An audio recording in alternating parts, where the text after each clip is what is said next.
Halo rekan-rekan sekalian, selamat siang, Guten Tag.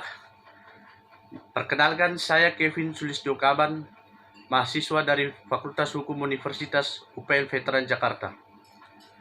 Di sini, saya akan membahas mengenai keadilan restoratif atau restoratif justice. Keadilan restoratif atau restoratif justice ada dalam pengertian konsep dan proses.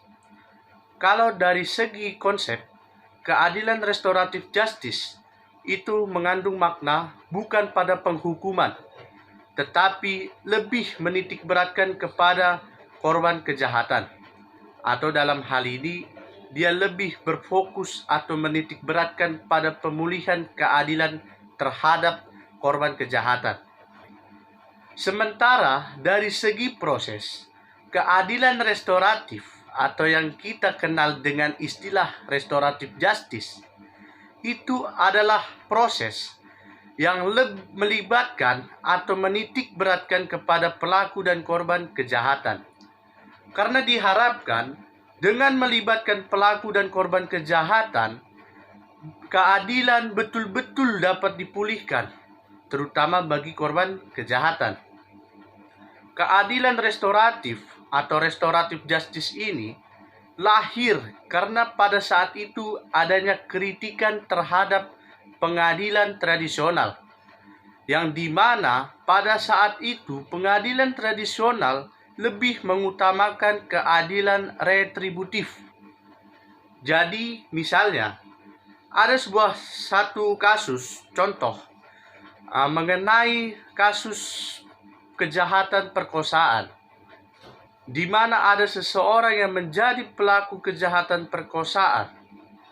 Menurut keadilan retributif dalam kasus ini, hukum pidana itu tidak mau tahu bagaimana keadaan korban tersebut.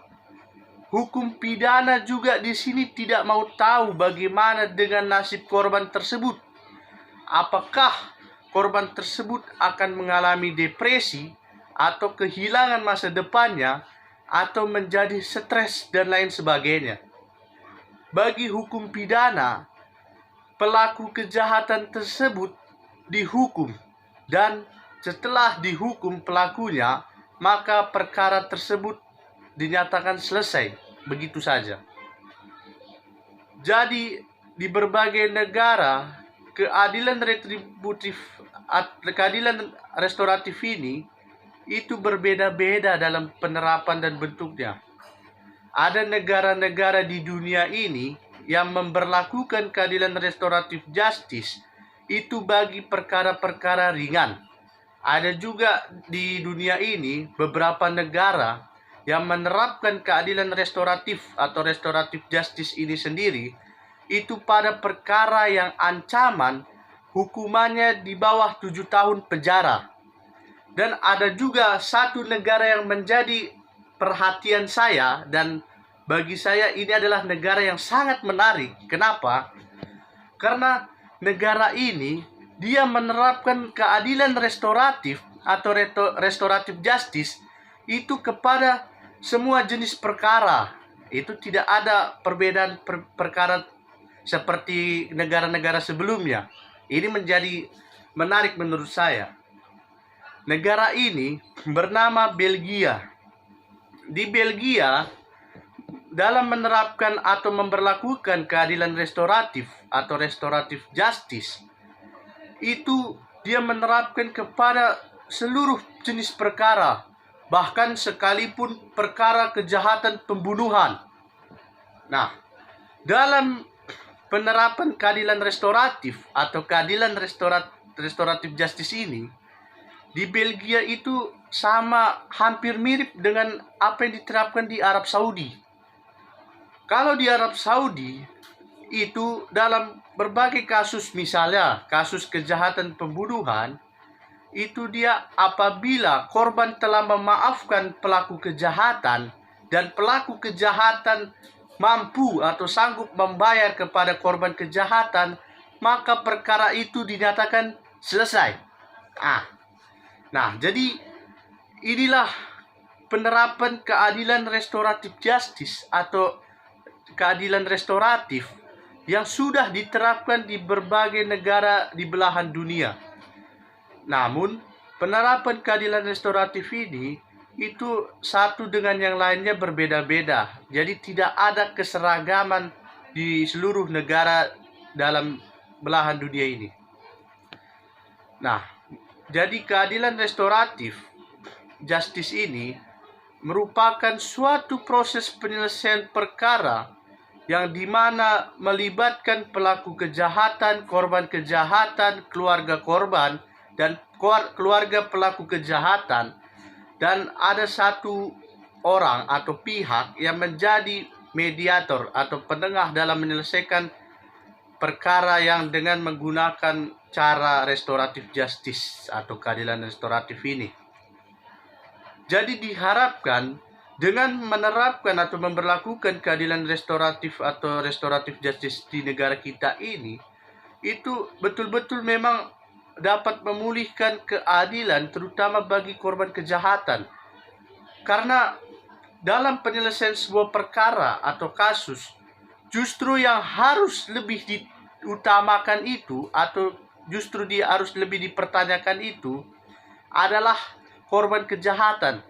Karena korban kejahatan itu adalah seseorang yang merasakan dampak langsung dari adanya kejadian atau perkara tersebut.